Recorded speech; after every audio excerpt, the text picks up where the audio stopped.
Hello, Wadebridge! Hello Wadebridge, we are hyping Circus and we're here today to show you how to make your own juggling balls so that you can take part in a little workshop and learn to juggle. So first of all, get an old pair of tights or maybe an old pair of socks or something like that. I've used tights, that's the easiest thing. Cut them up into cut one leg up into 3 bits.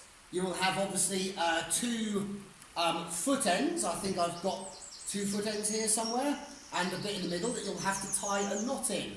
So put a little knot in that end, then turn it inside out to get the knobbly bit inside.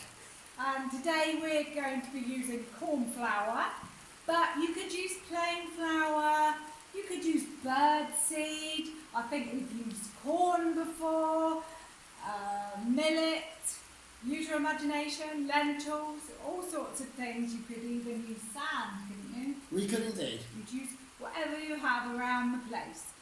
And it's quite important to make sure that each juggling ball has the same amount in. So if you've got some scales, that would be good, or a measuring cup. Just going to put the scales on. And we're going to use 75 grams for each juggling ball. And so here we are in the barn today on a lovely June day in the pouring rain. You probably hear the rain behind us. And fairly dark as well.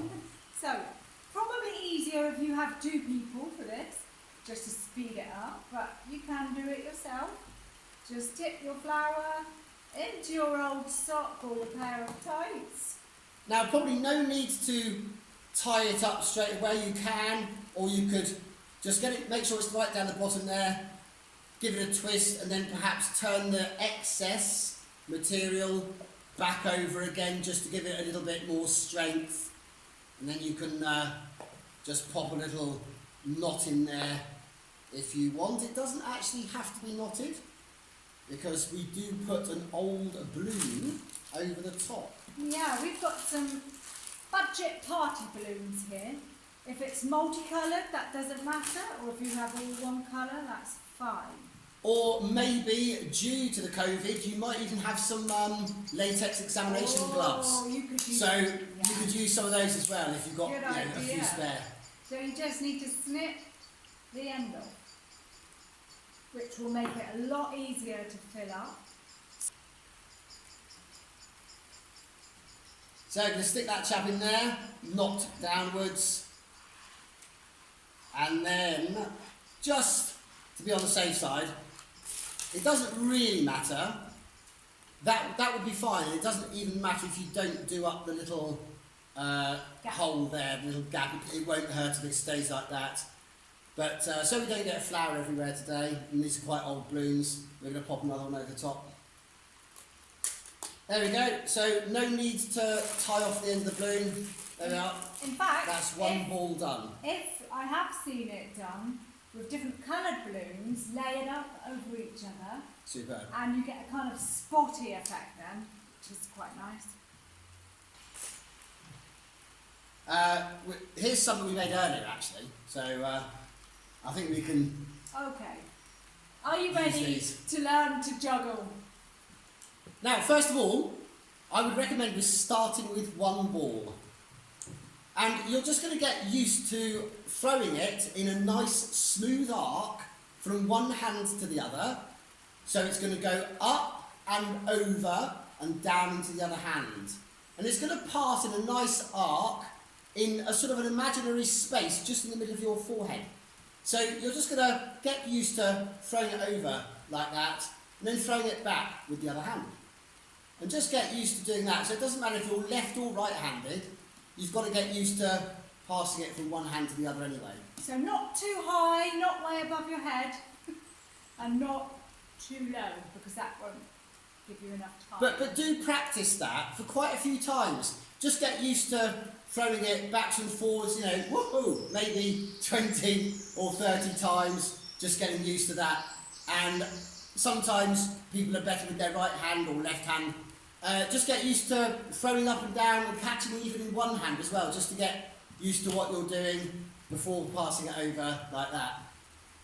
So when you've got that basic cascade, that's called, you're ready to try with 2 balls. So the same procedure again. You're passing in that nice smooth arc, but this time you're going to throw up with this one over to the other hand and throw with that one over to the opposite hand. But you're not going to throw a crossways, it's a definite up, up. And let them both cross over. Also, don't let them cross over at the same time. It's not releasing and throwing the balls at the same time. It's a throw, throw, catch, catch. So nice and easy. So it's throw, throw, catch, catch. 1, 2, catch, catch.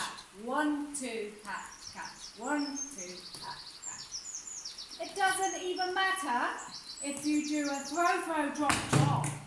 Because when you are learning to juggle, it's far harder to learn to let go of the ball to keep the juggle going than it is to catch it.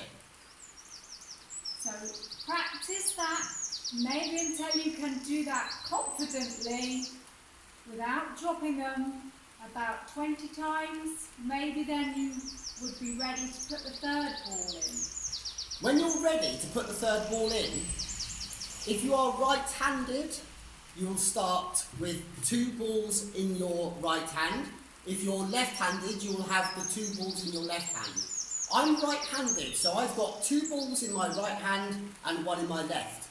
Now to start the sequence going, it starts with the front right, followed by the single left, followed by the back right. So it's that one, and that one. So long as you start like that, don't try and worry about remembering what the sequence is, because whatever you've got in your hand, you want to get rid of straight away over in that nice smooth arc again to the other hand. So long as you just start off with the front right, the single left, and the back right, just keep throwing whatever you've got in whatever hand over to the other, still using that nice smooth arc. And there you have a 3-ball cascade. And once you've learned a 3-ball cascade, you can start learning some different tricks. So just keep throw, throw, throw, throw, throw, throw, throw. Oh, and drop. And don't worry about the dropping, everyone drops them. And in fact, a really good tip is, if you get fed up with bending down and picking them up and bending down and picking them up, learn to juggle by your bed or your sofa. And that way, when you drop them, you haven't got to bend down so far. So we're going to be back soon to show you another little trick that you can do. It's a very, very old-fashioned hat routine. A little bit like juggling. We'll come back and show you how to do it later on. You'll have great fun with it. See you soon.